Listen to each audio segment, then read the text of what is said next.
Mu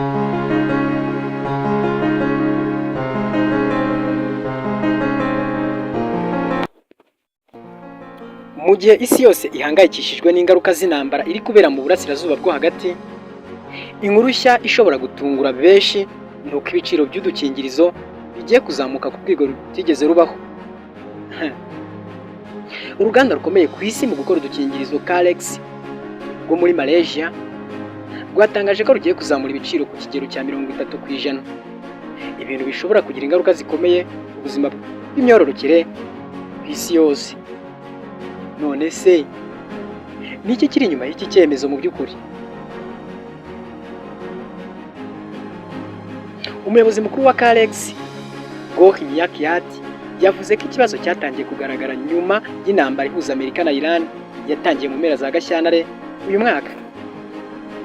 Iyi ntambara yanagize ingaruka zikomeye ku rwego rw'isi, aho Iran yafunze inzira ikomeye cyane y'ubucuruzi bwa peteroli izwi nka Strait of Hormuz cyangwa se umuhora wa Hormuz.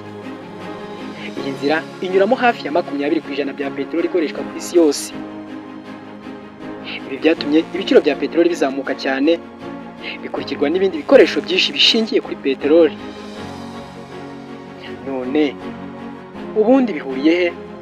Cyangwa se udukingirizo dukoreshwa mu mibonano mpuzabitsina duhuriye he na peteroli? Ubundi nubwo benshi babyibazaho, gukora udukingirizo bisaba ibikoresho byinshi nka ammonia ndetse na silicone. Ibi bikomoka kuri peteroli.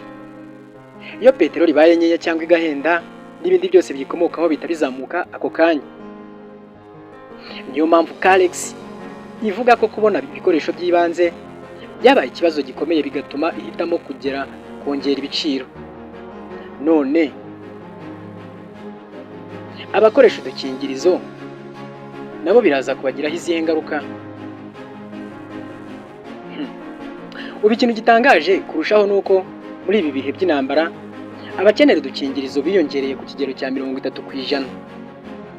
Gor Miyakiat yabivuze neza mu magambo agaragaza impamvu itangaje, agira ati: mu bihe by'ihungabana nk'ibi abantu bagira impungenge z'ahazaza, ntibifuza kongera inshingano zirimo kubyara, bityo bagahitamo gukoresha udukingirizo cyane kurushaho.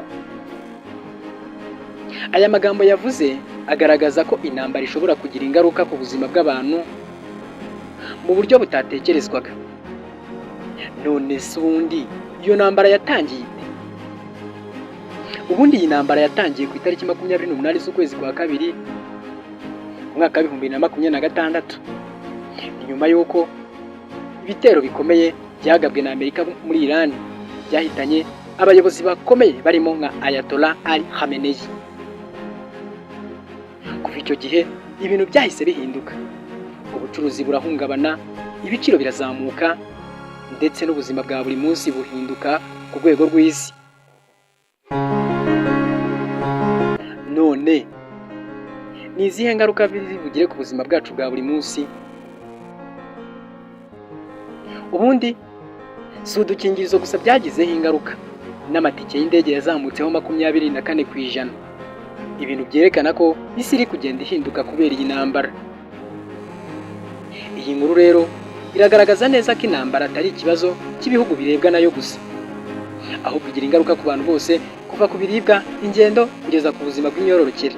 Ese wowe ubonera izamuka ry'ibiciro bizagira izihe ngaruka mu rubyiruko ndetse n'imiryango muri rusange?